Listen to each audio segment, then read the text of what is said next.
Selamat siang semuanya para mahasiswa. Ini di hadapan kalian sudah ada slide modernisasi Turki Utsman di berbagai bidang. Eh, eh, Kemarin kalian sudah mempelajari analisis konflik dan peluang, gitu ya. Harapannya nanti itu sebagai langkah kalian untuk mempelajari tiap-tiap perkembangan negara itu seperti apa. Nah, pada hari ini kita mempelajari imperialisme modern. Pada dasarnya kalau kita lihat dibukanya terusan Suez itu memicu berbagai kerjasama atau dibukanya kerjasama antara dunia timur dengan dunia barat, gitu ya. Kalian nanti bisa melihat bahwa di sana ada perjanjian San Petersburg, gitu ya. Misalnya pembagian wilayah Turki dari selatan dan utara, begitu ya. Nah, ini tujuannya apa ya? Tujuannya supaya Turki itu netral ya, tidak berpihak pada salah satu, misalnya dunia timur dan barat. Nah, seperti itu. Nah, hal itu juga nanti akan ditunjukkan itu untuk apa, yaitu melindungi Turki sendiri sebagai tempat yang strategis. Misalnya kalau zaman Hindu Buddha dulu atau pergantian ke Islam itu kita bisa melihat tempat strategis di Indonesia, misalnya Malaka, seperti itu. Nah, ini bukti kekuatan itu bisa dilihat, misalnya kita lihat dari segi militernya ada tentara Sipani, tentara Hazet, tentara Janisari. Nah, ini kalau kalian mempelajari sejarah gereja Indonesia akan melihat perbedaan bahwa perang salib itu banyak terjadi di Eropa ketimbang di Jazirah Arab sendiri. Kalau Jazirah Arab, nah ini perang salib itu yang diketahui tahun 1453. Namun bagi bangsa Eropa atau bangsa Barat itu terjadi berkali-kali, termasuk ya ini memperebutkan anak gitu ya, anak dari bangsa Eropa kemudian dibimbing dan dipilih menjadi tentara yang kuat. Nah, seperti itu. Itu misalnya salah satunya saja. Nah, kemudian ada berbenturan dengan pemerintah pemegang tradisi. Ini kenapa bisa seperti ini? Maka kita mau melihat dari Turki yang dahulunya suatu kerajaan menjadi republik itu karena apa, begitu ya? Karena ya ada satu pelopor, ada suatu pengaruh yang masuk ke Turki, yaitu pengaruh Barat, ya, pengaruh Barat itu.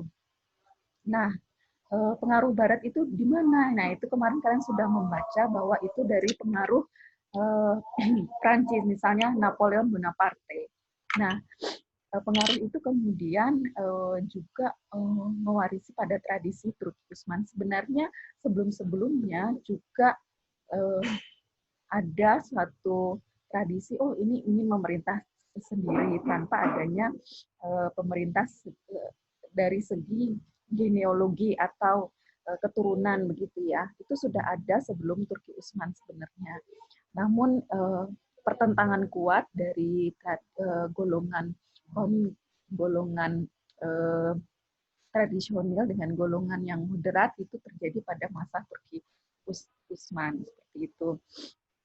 Nah, seperti ini nanti kalian bisa baca, misalnya dari Sultan Salim, gitu ya. Itu sudah ada kemajuan, terlihat kemajuan di mana ada bantuan instruktur Eropa untuk bidang militer. Nah, itu terlihat kalau sudah genealogi itu dihapus perlahan-lahan, seperti itu ya. Kedutaan Turki Utsman di beberapa wilayah Eropa, begitu. Nah, kalian juga bisa melihat hubungan dengan Barat. Nah, tadi saya sebut-sebut Napoleon Bonaparte. Nah, kalian bisa lihat di layar kalian bahwa nasionalisme itu semakin nyata muncul, begitu ya. Nanti di akhir Turki Utsman. Nah, modernisasi ekonomi itu seperti apa? Kalian bisa lihat monopoli perdagangan Turki. Nah, ini ya pasar terbuka, pasar semakin terbuka. Maka kalau kita lihat tempat perdagangan bebas itu di Turki sebagai celah atau membuka hubungan antara Eropa dengan atau bangsa Barat dengan dunia Timur.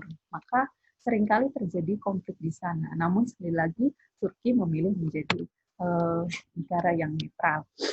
Kemudian modernisasi pendidikan, kalian bisa lihat sendiri bahwa di sana mulai ada sekolah kedokteran, sekolah musik, dan sebagainya, didirikan Akademi Militer dekat di Istanbul.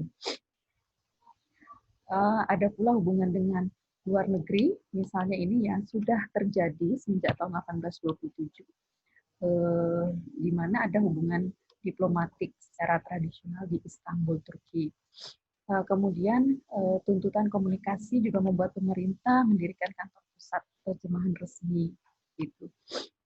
Nah, semakin maju begitu, terlihat di tahun 1839 gitu ya, di era Tanzimat membuat satu undang-undang gitu ya, persamaan hak dan juga hukuman mati bagi orang yang keluar kaidah gitu. Kemudian undang-undang perdagangan maritim yang membuat Turki semakin maju dalam hal perdagangan.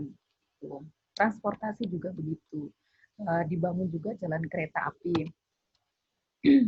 Jadi di bidang media massa juga seperti itu terjadi kemajuan. Nah, kita nanti akan melihat bahwa kalian juga sudah sambil membeli buku tadi, siapa pelopor modernisasi Turki. Nah, kita akan bahas di part 2 di pembahasan pertemuan kedua kali ini.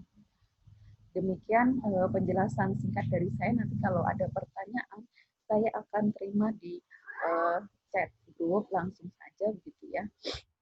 Diskusi chat yang ada di LMS atau di WhatsApp group. Terima kasih untuk kesempatannya kali ini.